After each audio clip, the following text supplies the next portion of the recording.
Sky Howdy, and welcome back to another episode of World Bigfoot Radio.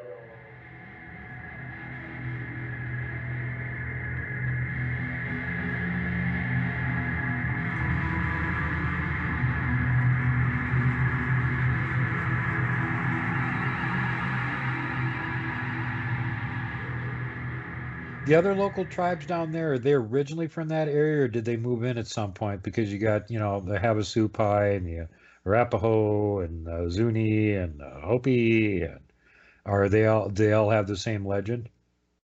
Somewhat the same, but they're kind of they differ certain areas.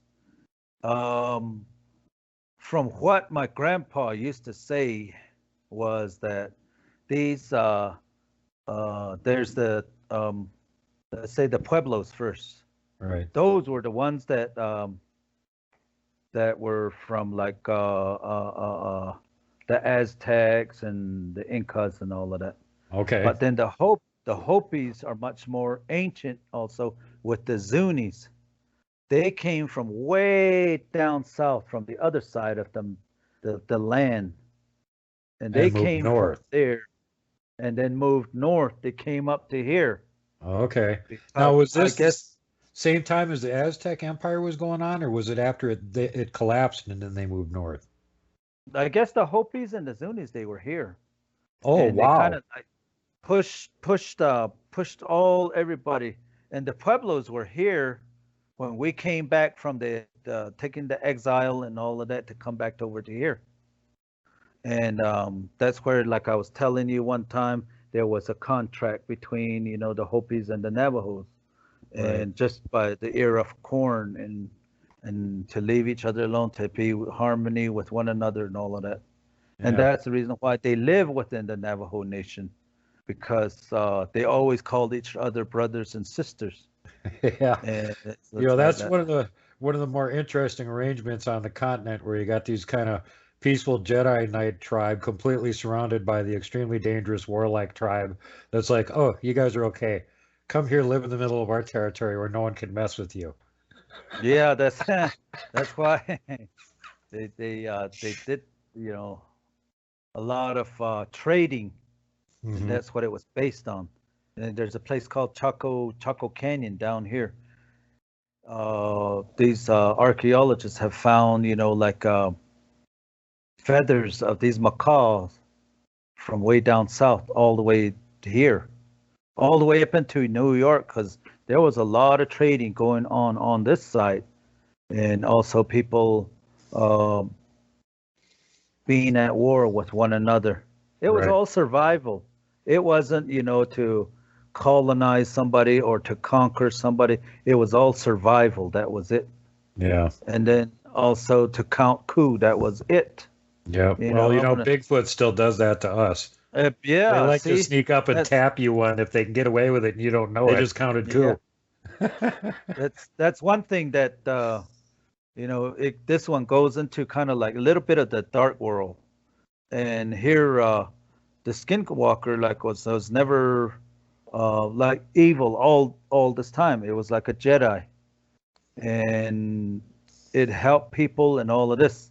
And then they just um, did what they wanted to do.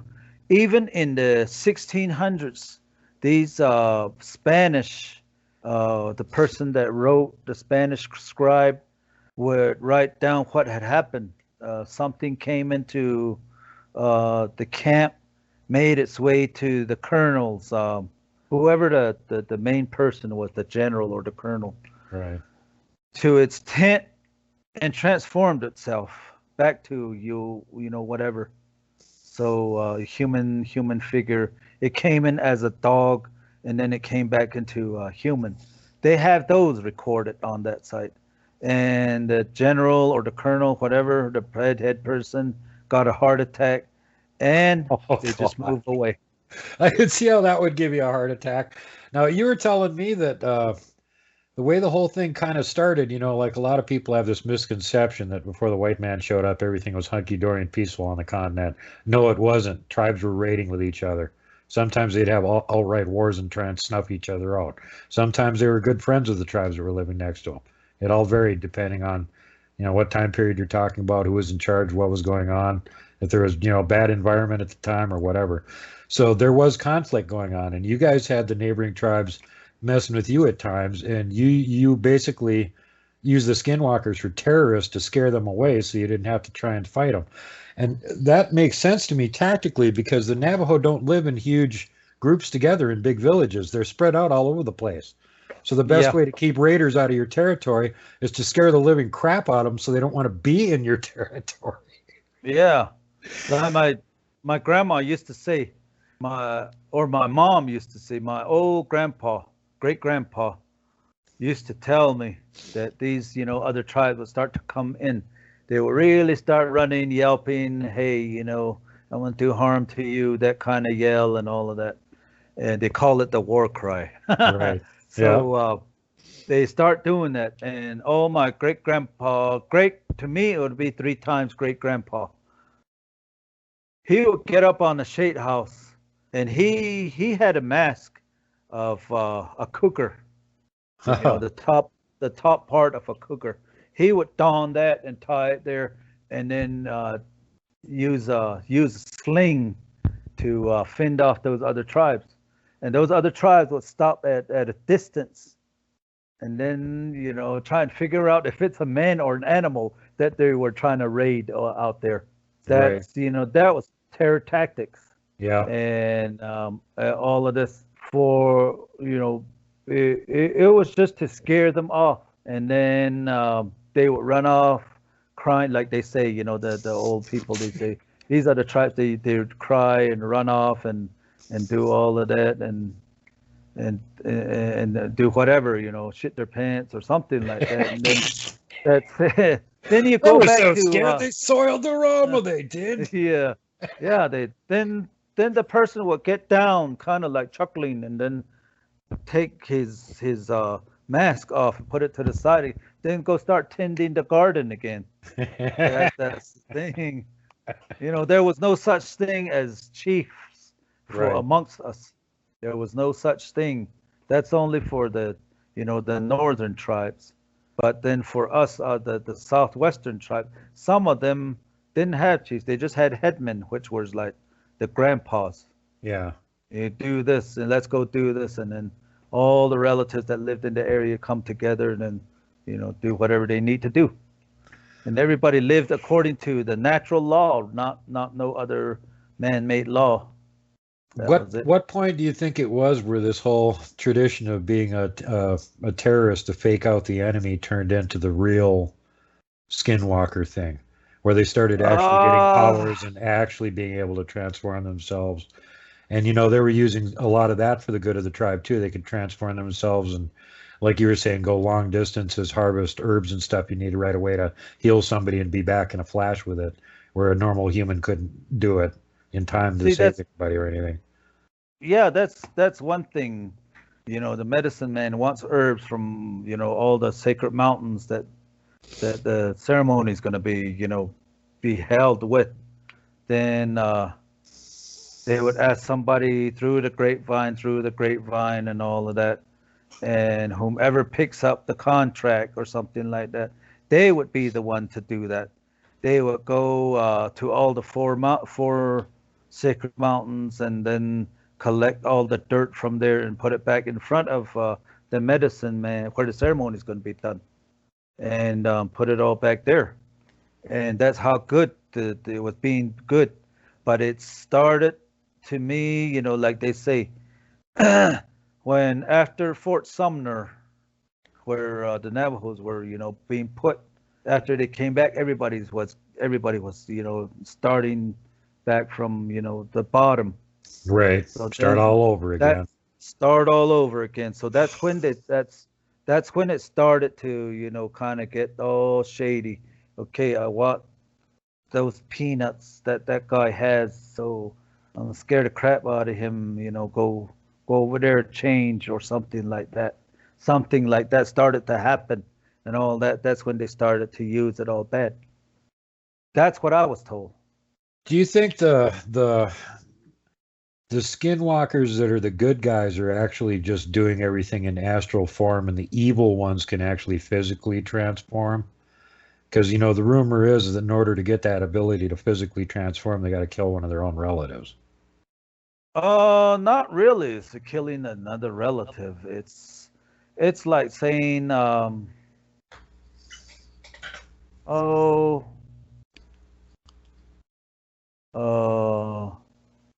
I'm not saying that's what the facts are. I'm saying that's what everybody says. The ones that can actually physically transform, they got their powers from black magic. And the other ones are just in astral form. They look like animals, but they're not even really there, and they don't even leave tracks. it's that one's kind of hard to explain because there's people, the older folks, they used to say that in order for in order for a person to be doing that, they have to have like somebody's soul to be sacrificed. Uh-huh. Not right then and there, eat it or whatever, take it apart and do a seance. No, they take the soul and put it to the side for them in case somebody else finds out who they are. Then that one, the soul gets taken. So the body then just goes crazy, meaning like they will either start going into drugs, they'll start going into alcoholism, Yeah. and they just go crazy. Because there's still a body and a personality walking around, but they don't have a soul anymore. Exactly. That's what it is. It's not actual physically, and Yeah. eat your tailbone right now or something like that, So it's not like that. So that in that way, that's wicked. Yeah, We no don't kidding. have we don't have evil in our ways of teaching. We don't have evil. There's no such thing. What Christianity calls the devil, we call the shadow man, Mm-hmm. which lives under the rock. It will always be somewhere. There's always, even in all this sunlight and all that, there will always be a shadow somewhere. Right. And that's where that shadow man is in all of that. So it'll put stuff in front of you to trip over. That's how it's just another deity. Right. And all of that. So Well, to tell you the truth, if you go back further in several hundred years in Europe and look at how they translated things, they frequently used the word wicked interchangeably with evil. And if you go back far enough, they weren't even using the word evil. They were using the word wicked. So they're talking about the same thing you are. Yeah. And here, when somebody does something, it's not considered evil or wicked. Also, they can use it as a mistake. They use the word mistake. This person made a mistake by killing this other person. Yeah. Like that. So it's a mistake. Yeah. So that's how it's viewed. So a lot of these things is like right now people say, why, you heard about the Sioux that's in prison for supposedly killing 2 FBI agents back in the 60s. And here it didn't, nobody knows what happened, but he was just a martyr. Mm-hmm. And here, the mistake was that, he let himself open for suggestions. There was 3 of them caught, but 2 walked, and 1 was held because the United States government wanted to make a point. That's how we are told. That's how we perceive it, and it was a mistake to leave things open on himself. Things like that, and so it's like that. It's a lot of people will debate on it and all of that, but this is just how, as natives as whole, will think about it. Hey, that's not right. Why is that government having a treaty with this Indian tribe, have a prisoner on that side when they don't really know what happened. Yeah. Isn't it supposed to be up to the Indian agent over here? Yeah. Those laws are never not changed again. And so the treaties, after what happened, one good example, what happened with General Custer, a lot of natives, they talk about it. What happened to it is the U.S. cavalry just used to raid on the women and children, the old people. Yeah. And then they would write it out as like, oh, we killed 1,000 braves and there was only 20 of us or something. Like they write it down like that. But the good example lie is what happened to General Custer. He thought, he could just bring in 200 people of his troops, but there was the whole tribe, Cheyenne, Sioux, and all of those guys. They're all one tribe. Mm-hmm. So they were all having a celebration or ceremony at one point. They were all there. He came in riding, and look what happened when the United States cavalry come in riding, guns blazing and all of that. When the whole tribe is there was nothing. So natives say from that time on there were treaties to say leave us alone. The United States government said leave us alone, and then that was the reason why there was treaties. Even the Cherokees, 2 Cherokees came to me when I was when they're in a seminar when the people were saying, I think it was Freedom Days of the natives, and then they came to me and said, never say that you were put there. Your grandfathers, your ancestors pleaded for their land back. No, they told us that Navajos and Apaches ate people. They're cannibals from, I guess in the history. So then we said, no, we don't want those people here. And all the other tribes, they were being brought into Oklahoma. And here comes the Navajos. Our tribe heard that the Navajos are coming in. They're going to be part of Oklahoma. We said no, and that's where it stopped. Mm-hmm. It's where it stopped, and then they didn't know what to do with it. And then they just let him go. And then that's the true story, they said.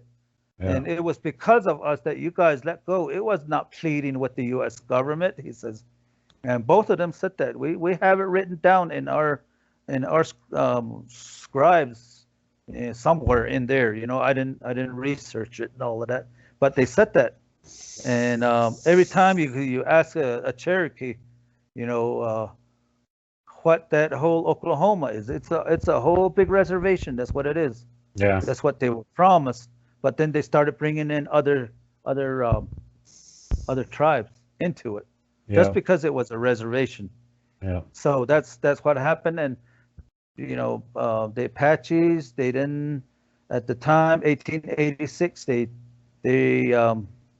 got lied to. Geronimo never surrendered. He was just lied to. Hey, let's come and eat and all that. And they did the same thing that they did to the Navajos. The Navajos went to Fort Defiance over here. They were told there's going to be a celebration. So they all went, the whole bunch of people, they came in. A lot of them stayed back. A whole bunch of them, 9,000 of them came in.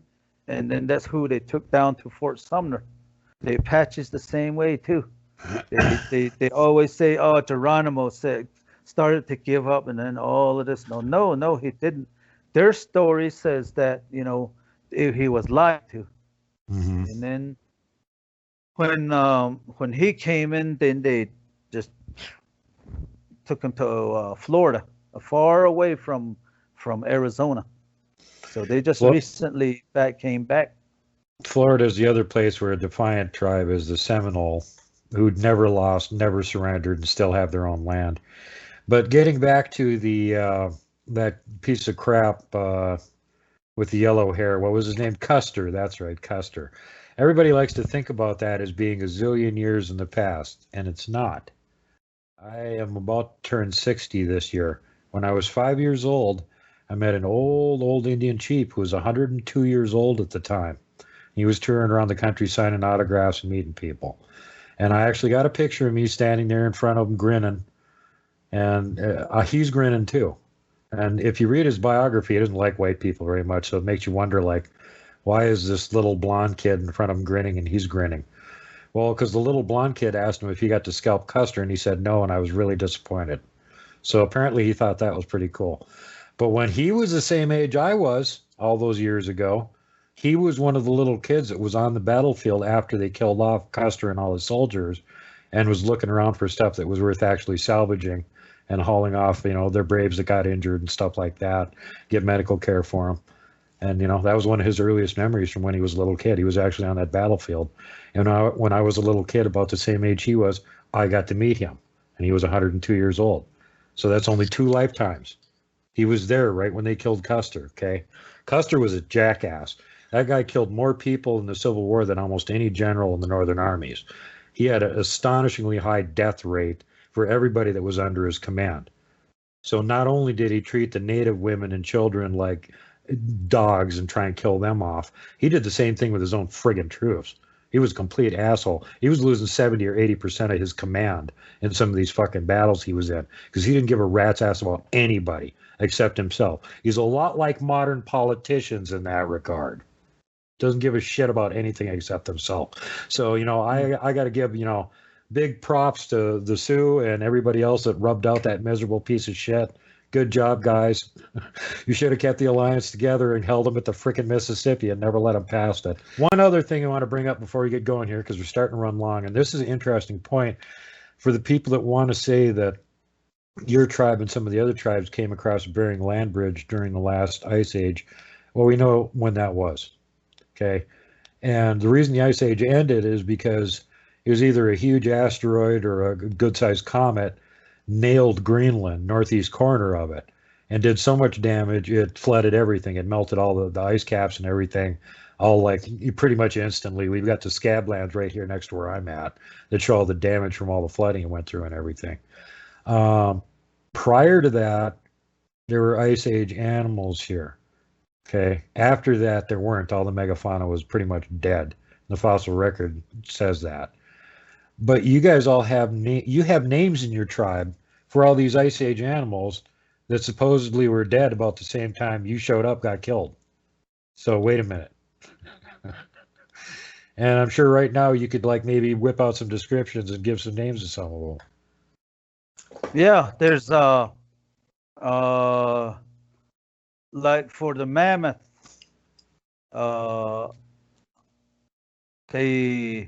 we have the names like Delgit, and then also Tahotil, which was the saber-toothed tiger, and also some dinosaur names also, which was scaly. I forget the name right now.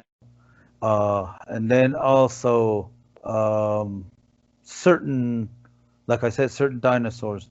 And that reminds me of chickens.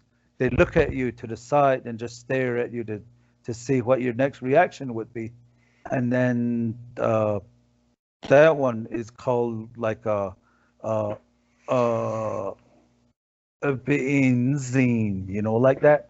The stare, the person with thinking with wicked thoughts. Those are the names. These are Navajo names, and there's I bet you the Pueblos, the Hopis, the Zunis, and these other tribes, these southwestern tribes, they had names for them themselves too. Right. For us, it's we have names all the way. They say that the mammoths were here 10,000 years, some 20,000 years.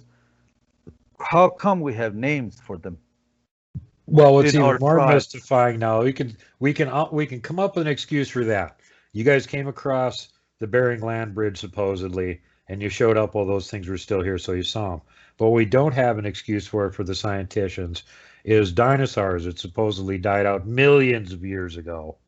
And then how come there's drawings of them all over the Southwest? I was just watching a show today from Breaking Bigfoot's channel where he was out where there was pictoglyphs all over this big rock mound, and he was walking around filming them. One of them looked just like a T-Rex. There was another one that looked like a giant handprint, about 3 times the size of a human handprint. It had 5 fingers and a thumb, 6 fingers, just like the Nephilim giants. See? And there was another one that looked like a raptor that he got pictures of and stuff. Well, you guys are drawing pictures of these critters that we know from the fossil record were real and were here, but supposedly were extinct millions of years ago. How would you get the idea? Why do you have names for them if they're imaginary? We've got their bones. We know they weren't imaginary. So somebody's lying to you about how long ago these things died off. And it ain't the Navajo Nation. Yeah. And, for the dinosaurs, what we call them is, from what my grandpa used to say, is called Naye. So we have names like that. Naye Techi, stuff like that. All these, Naye Techi, to me, it sounds like that raptor, Salapis, whatever it's called. Yeah. So, the raptor, because they say that the raptor has a real big thumb or something like that, that it just grabs onto their prey. But yeah, that's one of their attack methods. They've got that big saber friggin' activated claw on their foot that they can bring down like a friggin' saber and slash you wide open. If they, how chickens go at you with their feet? Same thing, except this is like a switchblade that comes down and slices you wide open when they hit you with it. Yeah. Why do natives down here have names for them? Yeah. Well, how do you know those little descriptions? Yeah, exactly. Yeah. How would you know the description like that unless somebody saw the damn thing in action at some point? Even if you could take the bones and put it together, like supposedly there's any archaeologist, Navajos doing this thousands of years ago. They're finding the skeleton, they're looking at it going, oh, that thing had a switchblade toe on it. I can tell by looking at the skeleton. Seriously, are you fucking kidding me? These people were seeing these things. That's why they know what they looked like and what they could do.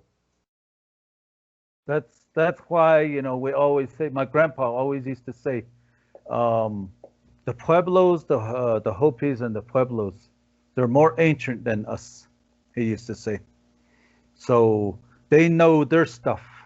If they say that they came from the stars, then they came from the stars. But then we came, as far as we know, we came from the earth as an amphibian, as a germ, like that. We came out like that. The scoundrel of the earth, like that. Well, you may have started out as a germ, but you got better. So. Yeah, we got better, and then we were like coronavirus. We started killing off everybody else, all of that. So that's how we were taught like that a long time ago. And a lot of these medicine men, they stop short of all of this. And I'm sharing a lot right now and all that. So I appreciate it. I think it's important for people outside of the tribes to actually have an idea of what it is that you guys have for oral traditions, what kind of stuff you guys think happened in the past and believe to be the truth. And, just because it wasn't written down doesn't mean anything. Writing something down isn't a guarantee that you're going to translate the truth into the future, because somebody can always rewrite it. They can always burn up the book so you can never see it again. But an oral tradition is, may not be perfect, but there's parts of the world where they've made that work really well. The Finnish have a gigantic long book about their history and mythology called the Kalevala, which wasn't put in print until very recently. For hundreds, if not thousands of years, they would have one person in their tribe. They would have to memorize this whole damn thing and then recite it. And they were doing like recitations, once, twice, 3 times a week for a couple years in order to recite the whole thing from the beginning to end. And then they'd start over and do it again. That was their job. That's how they remember their history. And a lot of these people, think that, well, just because you didn't have a written history, you don't know what was going on. That's bullshit, man. People had spectacular memories before they could write anything down because they didn't have the luxury of writing it down and forgetting about it. They had to remember all this stuff. And they literally could remember all this stuff and remember all the details for 40, 50, 60, 70 years until they could teach somebody younger the same thing. And here's how you recite it. And here's the exact details. Don't change anything. I'll smack you mouth. Yeah. That's how things are taught. Then when you kind of like veer off, and then they're like, oh, that's not what I said. What I said is this. That's what they say. And then they put it in a song. Some of these songs are, telling the history. They through the ceremony. It's like reenactment of what happened, 1,000 years ago. Yeah. Those are reenactments, and then this is what a person said, and all of this you get let known. So that's what they say. If you don't understand me, go to this other person that has the same ceremony. That then they can teach you. Right. If you don't understand me, that's what my uncles used to say. And we used to say, nah, nah, nah, nah, nah. We want to hear it from you. So that's how oral history, the oral teachings, teach us, or that's how it's taught. Yeah. And that's what I'm saying. They always say that the other ones, these other tribes down south of us, they're more ancient. And then they say there's the four sacred tribes. I don't know the eastern one, but they say that the ones that moved up north were who we call Nadene, which is the Athabascans in the north.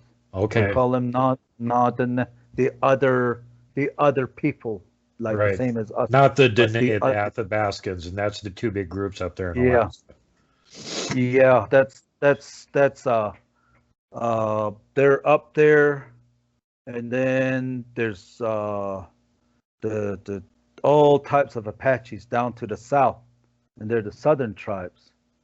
They are like I don't know. They're called the southern tribes. And then from what we hear, there's a western tribe, which is probably in the northeast or the northwest. So all that area that's Athabascans, where the Athabascans are. The east, some say Ojibwe, but some say different tribes.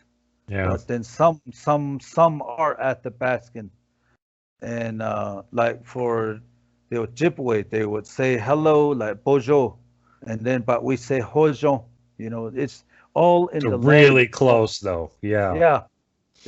But the words might sound different, but it's all really close. Yeah. So all of that, and then we say Yate, and then here as Navajos we say Yate, which means hello, and then the Apaches they would say Takote, like that. So it's really close, but Uh-huh. I haven't really had a conversation with the northern and the Canadian area, all of those First Nations up there. I haven't really had a conversation as to how we would compare our language, how they have certain games that we play differently down here, but it's all played the same way, Right. and all of that. So it's all that. That's about the land bridge. We came that way, and then we came back. We left some tribes. We left some tribes back there, so these other people won't come back in. Good precaution. Well done. Seems to have worked pretty well. Now, the only other question I got still remaining here at this point is the overlap in your native traditions with the actual red-haired giants that look like people and the Hostine. Did you guys draw a real distinction there? Those are two different things, or did they just kind of overlap? They say that the giant, the one you call the red hair, was only one that had language the same as us. It could speak, and it was just a really bad person, like the way you were talking about Custer and all of that. It was that kind of a giant. Yeah. That was the legend that Princess Winnemucca had with the situation down there where they had a bunch of them in that cave that kept coming out and raiding and killing people. And they even tried to make a deal with them and say, look, we'll drive some buffalo over there, drag you some food or something, just quit eating the tribe. And they're complete despicable bastards and said, no, we like killing and eating you.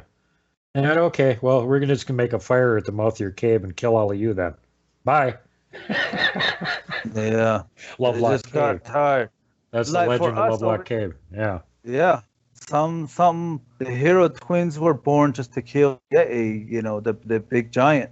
Yates. So it's like that. And then also, they killed a majority of the giants, and all of that was, all put into battle songs now.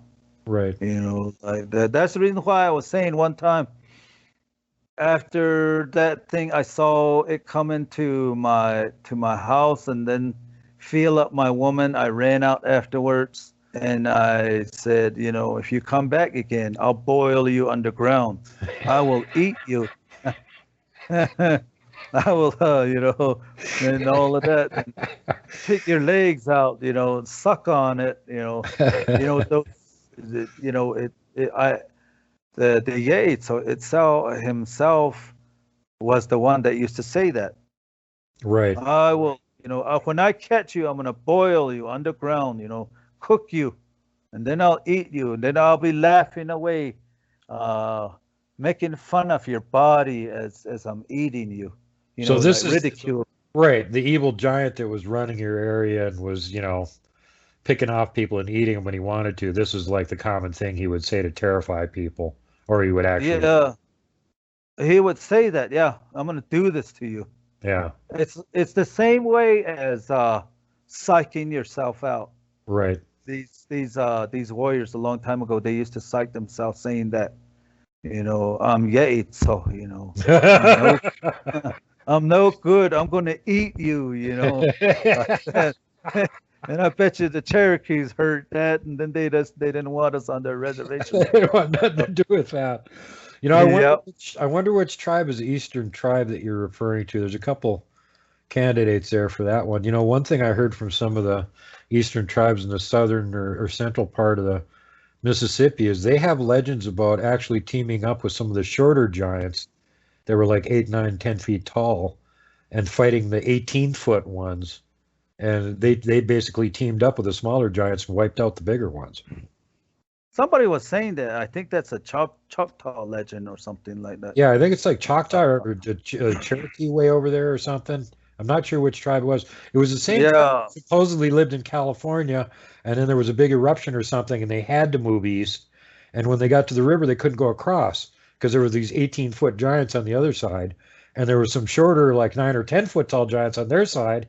They had the same problem. They wanted to go across, and the big assholes on the other side wouldn't let them across, and there wasn't enough of them to do anything about it. And then the tribe of these people showed up and went, "Oh, we'll team up with you and kick their ass. We want to go over there too." And according to their legend, they actually beat these huge giants and chased them down the Mississippi somewhere south where they didn't see them anymore. Yeah. There's in the legend stories there would be like, when the people, we call the animals the people. That's why we call the Hustine a person also. Right. So as a deity, as a supernatural spirit, and even the bear, nobody has strength that much. No human has that powerful strength, and stuff like that. But there's always they always say this person, even though they're small, got over on the big one, no matter how strong they are and all of that. Like the cicada. The cicada, I guess, when it was shedding, that's when it came up from under. He was the first one that crawled out, out to the slithering fifth world. And looking around, all of a sudden a monster comes around. Hey, this is my land. What are you doing here? You're a stranger. I'm going to eat you. I'm going to step on you. And he says, hold on, wait. Wait. Can I look around? Can I do? No. The only way you can do that is I have a criteria that you have to go by. We have to, put our, you have to have what do you call it? A challenge towards each other. You look like a formidable opponent. I'm big. I'm wise. I'm all it, was what the giant said. Mm-hmm. And here the cicada says, okay, he says. And then, what do you want to do? And then the giant says, okay, we're going to sit at each other without blinking. The first one that blinks is going to lose. And then the cicada says, oh, okay. He says, so they sat towards each other. And then the cicada, all he did was crawl out of his shell and went back down there and told them what was going on. You know, I'm in a staring contest with this giant, and and then those guys, you know, they're laughing down below, you know, because you know the cicada, you know, those big eyes that these bugs have. They don't blink. They don't have any eyelids. They can't blink. Yeah, they can't blink. They don't have. So that giant, you know, had water in his eyes, trying not to blink, and all of that. But he lost. He lost on the third day. He lost, and just then when he started talking, then the cicada's butt was still out down, you know, down the hole. So he crawled back up, and he says, "Okay, you won that match." He says, "That giant." Okay, how about we we play another one.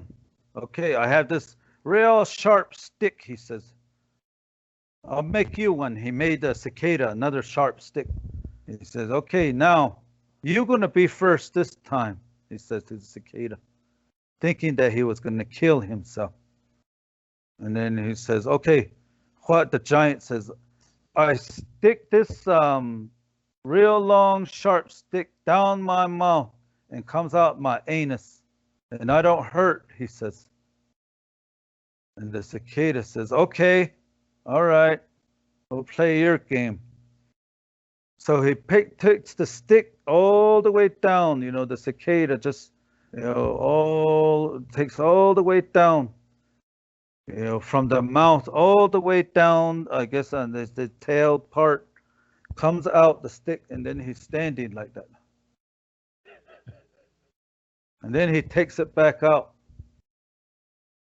And then he says, "Okay, now I'm gonna go put it through my. Let's make up the ante up more. I will put it in my heart on one side and take it out the other," he says. And the giant says, "Okay." And then he says that the cicada has like a little thing right below, right here, that's like a round, I don't know what it is, a feeler or something like that. And it's like that. And he goes down and he says, "This is my heart." So he just pushes the rod in through where that round feeler was, and it just goes through right there and takes it out the other way. And they told the giant, "Okay, now it's your turn."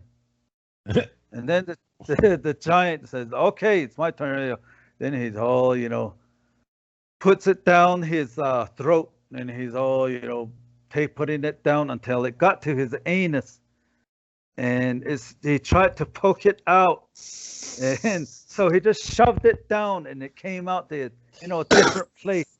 A different place. And there he started bleeding. He started bleeding out his back behind. And he takes it back out real fast, and he's all, you know, like puckered up down there, all blood coming out. And then cicada says, "Okay, you're not done. You haven't put it through your heart yet," he says. So the giant hesitantly puts the sharp stick through in his body, and, you know, looking at his heart, he pokes it in there, and he drags it out the other side. And then he just falls over. He kills himself. That's how he was tricked, and that's how these animals got on top of the fifth world. And the giant that was the guardian right there killed himself, and, you know, he lost. Those are the stories, you know, those the stories that we are taught. You know, no matter. Go ahead. There's always moral of the story. Right. Right. That's like what I was just going to say. And for me, if I'm listening to this story, I'm not taking literally. I'm listening to what's the lesson they're trying to teach you. And in this case, the lesson is that it doesn't matter if you're little and puny, you can outsmart somebody big and strong. And, Yes. and the secondary lesson, which has come from every legend on the giants are friggin' dumb. Yeah. They're dumb. They think they're huge. They can do anything. But, the smaller person always gets the best of him. Yeah. Like that. That's Jack- why, that's the reason why I was saying about the story when I was running way out there by myself. I thought it was my cousin donning a mask. Right. Trying to So I scare was you. talking. Yeah. So I said, I was in my mind, I was thinking it was my cousin. So I said, okay, I'm gonna kill you out here. Nobody's gonna know. And then, I am this powerful person, the two hero twins, all in one. And with that strength, I'm gonna get the best of you. And then after that, I'm gonna turn into Yates and eat you. So that way, there's no trace of you. Things like that. I was saying out there and here all this time, it was a Hustine that was standing right there. I didn't even, make it to where I'll be scared. I was too much psyched out. Too busy bluffing your way through it. Oh, I'm going to tell this monster I'm going to kill him and eat him. Then he'll leave me alone. Yeah, I even picked up a rock and threw it at it. And then it took a step back. And here I just left again. And that was it. So, the things like that, these are the teachings of the Navajo. Like I said, somebody that, has a closed mind will not get the concept of these teachings. Like, there's always a moral of the story. The coyote stories, they're winter stories. They're, so funny sometimes, even the ants put them back together, telling him, we don't want the people to know that we're wicked. That's what the ants thought. And here they put the coyote back together after the other animals chopped up the coyote because he was in the way. He was like a gesture. Yeah. And in a lot of forms, he was the gesture of a king. And the fool. And here another animal chopped them all up. And then he the ant said they didn't want to find out that they were wicked, so they rebuilt the coyote and put his life, his whole soul in his black nose. So no matter where nowadays, if you think about it, if you shoot at a coyote, it's going to turn right there, and then it'll take off again. And then you shoot it again, and it's going to turn. It won't die until about 3 bullets later. Only if you're like have a scope and then you're a really good shot, boom, then it'll fall over right there. But then the thing is the soul is right there at the tip of its nose, and then here they would that's the reason why the coyote won't die. Right. It'll lick its wounds and then continue on again. It'll always be in people's way. That's why, natives, they say, like the coyote, he sneaks away, stuff like that, Yeah. It's all like that. Well, I think they got the idea for the Roadrunner and the Coyote. You remember the Coyote's name is Wile Coyote. Yeah. Tricky, sneaky, smart Coyote, even though they don't portray him that way in the cartoon. He's named Wile Coyote. And this is a thing that comes up in the native legends from all over the continent. The Coyote's the really smart, sneaky, tricky one. He's the spirit that's the trickster, the jester, the sneaky one. And you know what's funny? The joke's on him because you gave him a freaking heart attack and killed his ass. Yeah. The turd fell out his butt, So that was the funny part. That's why I always say sometimes, when I used to argue with my older brothers, it's all like that. And you say, I'm gonna scare you too so much that you're gonna die from it. I'm gonna watch your butt and then have your turd fall out your ass too. That's a ridicule thing, And then they, get all really mad, start chasing me, and then all of that. Well done, Caveman. Good job. Anyway, Bud, we're running almost close to 2 hours here, so we got to get going. But I really appreciate you taking the time to come on the show, tell some more of the stuff that's been happening around down there, and especially, to share some of the history of your tribe and the people down there, because that kind of stuff doesn't get out very often. There's not a lot of people talking about it, and it's really interesting to hear. I love hearing what the viewpoint of the different tribes are. Where did you come from? How did this all start out? What was going on a long time ago? How far back do you guys remember? Does your tribe have Yeah. names for dinosaurs? Some of them do, and and that tribe says there's tribes older than them. Okay. Yeah. Yeah. So it's all people say, oh, that person might have a good imagination. No, this is being brought down. This is brought down Right. all from the ancient days. One thing I just want to add, we have a legend that says one of our deities went off into the west on a floating island, and it's surrounded by fire, and but the lady is native,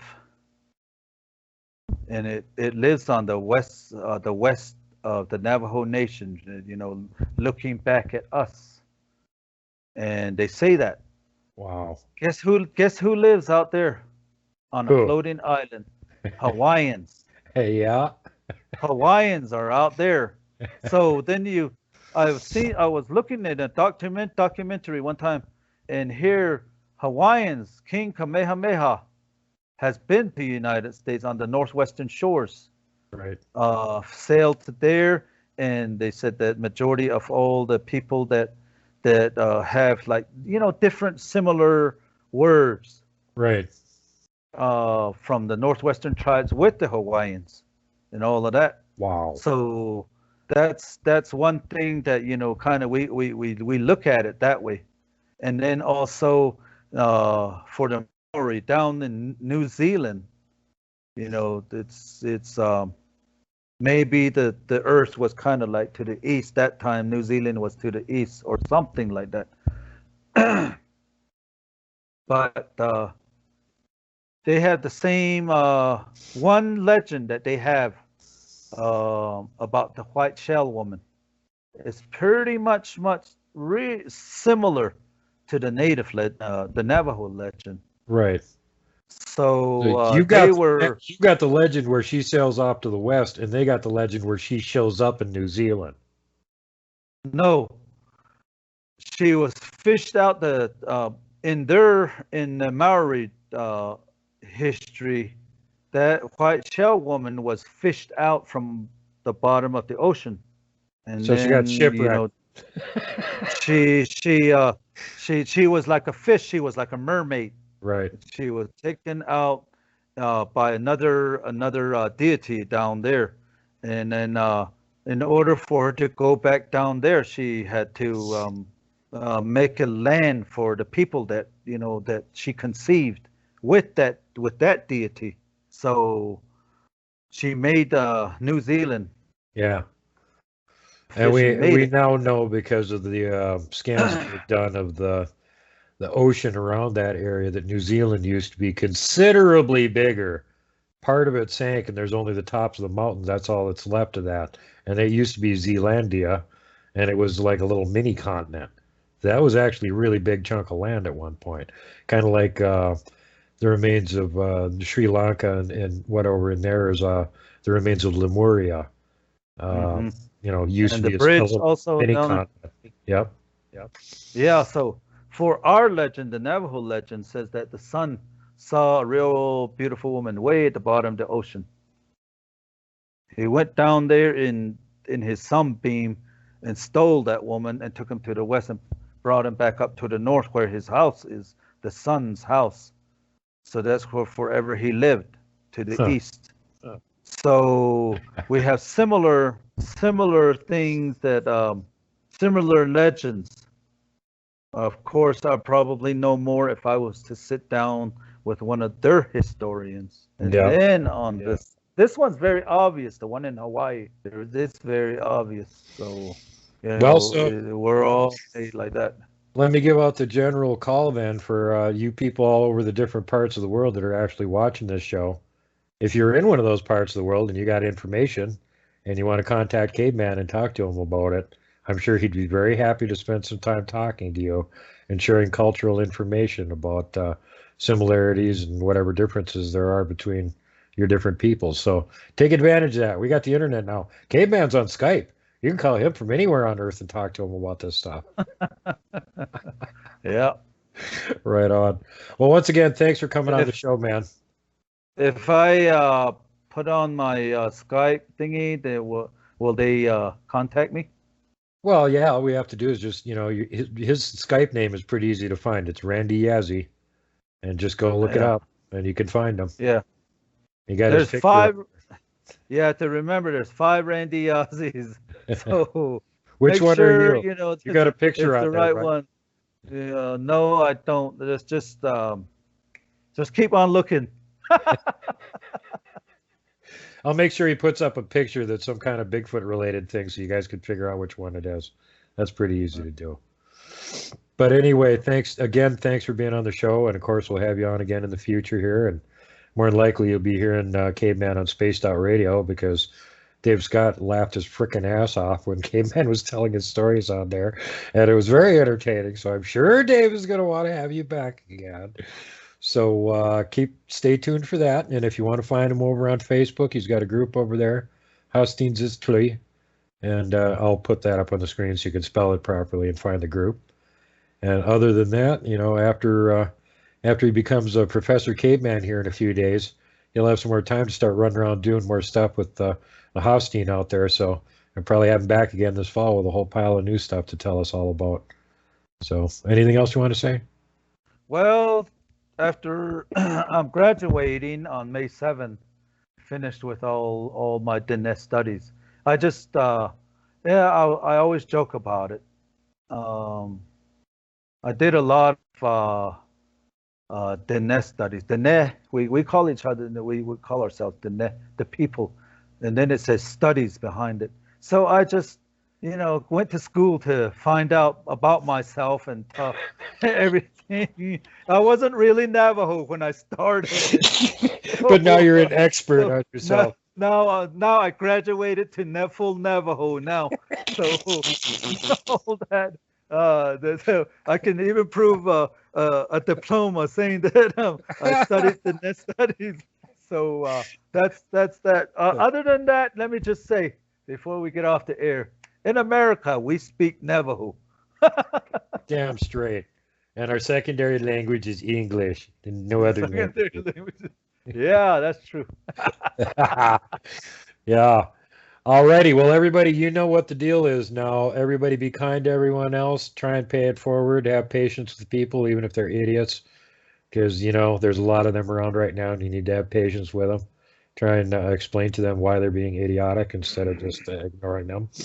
And the rest of the stuff that's always important, and of course, that is that don't poke Dogman with a stick. Don't punt the puck, would you? Do not flip off a mountain giant. And for God's sakes, whatever you do, do not hug the Wookiees.